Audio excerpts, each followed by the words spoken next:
Welcome back to the 2-Minute Warning. Today I'm taking a look at the Las Vegas Raiders, but more specifically looking at them after they signed former Buccaneer and former Panther Gerald McCoy. But before that topic, question for those of you, and I want to hear from you guys. Comment down below, where do you see the Raiders finishing up this year? You think it's in the divisional round, wild card round, missing the playoffs, winning the division, top 10 draft pick, whatever it is? Comment down below and you'll kind of hear my answer at the end.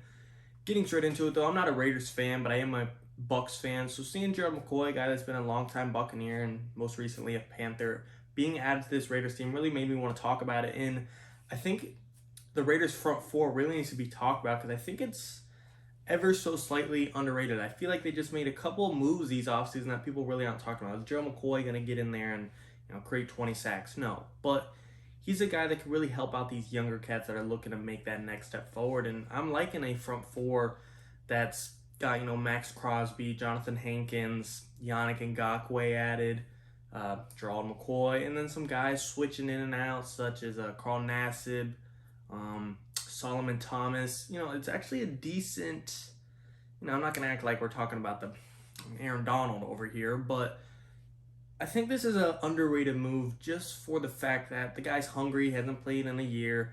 Again, he's not going to get to 20 sacks, and I just feel like his mentorship, his knowledge, the wisdom he has with the NFL is really just going to help bring maturity to this Raiders team. Not to act like they got a bunch of 19-year-old kids running around, but kind of like Casey Hayward in the secondary now going to be able to help out Javon Moore. Different positions, but could still, if he can provide any knowledge, it's really beneficial to this team. I'm not saying the Raiders are going to go out there and win the Super Bowl, but when you're talking about a defense that has a new defensive coordinator, added some talent, some pass rush, some secondary help, hopefully guys are just, the guys even that they didn't really address, hopefully there's just players that are demanding more out of themselves, Carl Joseph, Jonathan Abrams, Littleton, Solomon Thomas, Carl Nassib, Max Crosby. Even though those guys aren't big branded names just yet, hopefully they could demand more to themselves and just come back better than ever and just really show this Raiders defense is completely turned around from last year. Is it the Rams defense, the Bucs defense, Washington football team's defense? No. But just looking at the defense, I do think it made massive improvement compared to last year. And every team makes improvement in the offseason. Everyone does. But still, I think it's at least notable to look at this. They're making an attempt of going in the right direction. I have my question marks about the offense, but the foundation is there. You got a quarterback in Derek Carr that is slightly underrated at this point. Josh Jacobs, Kenyon Drake's a decent backfield. I'm a little curious how to see that will pan out. I guess the Kenyon Drake signing was just kind of motive in the sense that Jacobs struggles to play a full season, whether it be injury or he's in trouble, whatever it is. Kenyon Drake is a great number 2 back. That's a good problem to have. Might be doing some thunder lightning plan. The offensive line, I wasn't a fan of them losing Rodney Hudson, but they kept Richie Incognito. They brought in Alex Leatherwood. The receiving core, that's where I get a little shaky. Darren Waller, he's fantastic. Credit to him, of course. But Hunter Renfrow, he's an underrated slot receiver. But my biggest thing is Henry Ruggs. Can he hit that breakout year? I'm actually contemplating whether or not I should make a video on Henry Ruggs and if I think he'll have a breakout year. And breakout year doesn't mean lead the league in receiving yards, but just show that he's worth being a first-round draft pick, not have more than 27 catches in his rookie season. Just show he is worth the investment the Raiders put into him. A lot of people are talking about him and Bryan Edwards in camp. That's a great thing to hear.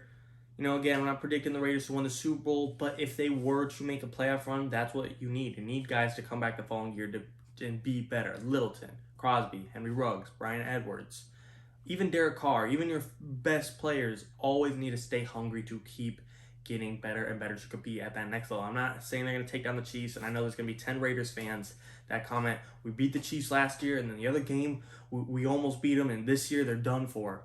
Yeah, I hate that argument more than anything else. The Saints beat the Bucs twice in the regular season. One of them, they kicked the Bucs' ass to the 9s. Look at what happened in the playoffs. The Bucs turned around and won the Super Bowl and beat the Saints. So please don't give me that argument. I'm not saying you can't compete with the Chiefs. You can't compete in the hunt to make a wild card run, but don't give me that as your argument as to why you'll make it this year. Overall, this is a good signing. Again, this isn't prime Gerald McCoy. This is not adding Aaron Donald or prime J.J. Watt, but I just like it for the mentorship aspect. This reminds me exactly of the Casey Hayward signing. Now I am curious to see how Gerald McCoy will be after just not playing in the NFL in general. I'm not expecting to come in and bring 10 sacks. Can he get 5 again? Last time he played was with the Panthers. I believe he put up 5 sacks, but still, taking a year off of football, guys could get out of shape or guys could get better than ever. It really depends. He's getting up there in age. I think him and Ndamukong Suh came right around in the same draft. Kind of funny. As soon as Gerald McCoy left the Bucs and Ndamukong Suh came in. Either way, like I said, they're stepping in the right direction. Is this going to be a top 5 defense, top 10 defense? No, but is it better than last year after adding pass rushers, Yannick Ngakoue, Gerald McCoy, just having guys improve, Max Crosby, Jonathan Hankins, Carl Nassib, adding guys in the secondary, Casey Hayward, Trevon Moore, your perfect blend of older and younger to kind of really feed off each other and help each other in their strong suits. I'm excited to see the Raiders this year. I'm not a Raiders fan, as I said, so I'm not going to be rooting for them if they're playing my team. But if it's an any given Sunday and they're playing like the Jets or someone I don't care about, I might root for the Raiders just because I like what they're going on, at least progressing in the right direction. A lot of this is going to be dependent on John Gruden. I'm curious whether or not, yes, he's on a 10-year contract, but at what point in time is this cat on the hot seat? Not saying he needs to be, but I'm just genuinely curious. I want to hear from the Raiders fans, I'm just a unbiased NFL fan. I want to hear from a Raiders fan who actually, has them coach themselves 16 games a year. What are your guys' thoughts? Do you want to see him gone? You want more chances? Or even if you like him now, what is your fine line? Like, if it 2 more years, he's still doing the same thing, can you cut him out after 5-6 seasons, even though he's got 10? I want to hear your guys' opinions. And really, what's your opinions on the Gerald McCoy thing? Again, decent pickup, nothing amazing, but being a Buck fan, him being a former Buck, and me, kind of picking up on what the Raiders have got going here, moving in the right direction, getting the offense going, having a lot of guys demand more of themselves, developing, such as Bryan Edwards and Henry Ruggs. Edwards seems to be the talk of training camp, at least as the last 48 hours. We'll just have to see how it pans out, though. Like I said, guys, I want to hear your Raiders predictions, though. Like I said before, where do you think they'll end up? Super Bowl win, Super Bowl loss, AFC Championship, and getting a little speculative here. I don't think they'll make it that far, but there might be a Raiders fan that's out there that knows more than me. My prediction, I'd say they'd be in the hunt for the playoffs, but I can't really predict how far they will go just because I haven't seen them play a single snap in 2021. Training camp means this and that and says this and that, but just kind of like the Chiefs argument. When I said, don't give me the argument of them beating them in the regular season, I don't want to hear how good this guy did in training camp, because come real NFL time when you're playing a real defense, things are completely different. Obviously, I want good news in training camp versus bad news, but still, I'm not going to put all my eggs in one basket on it. So I'm going to say they'll be in the hunt for the playoffs, possibly, but I'm not going to bet on them to make it just because I haven't seen this team actually play a regular season game yet. But week 1 could change my mind. Who knows? Maybe I think they play the Ravens week 1. I might be spitballing that off the top of my head. I could be completely wrong, but they come out and go 1-0 against Baltimore. Watch out for the Raiders. Just saying. As always, of course, guys, thank you for watching. 2-minute warning.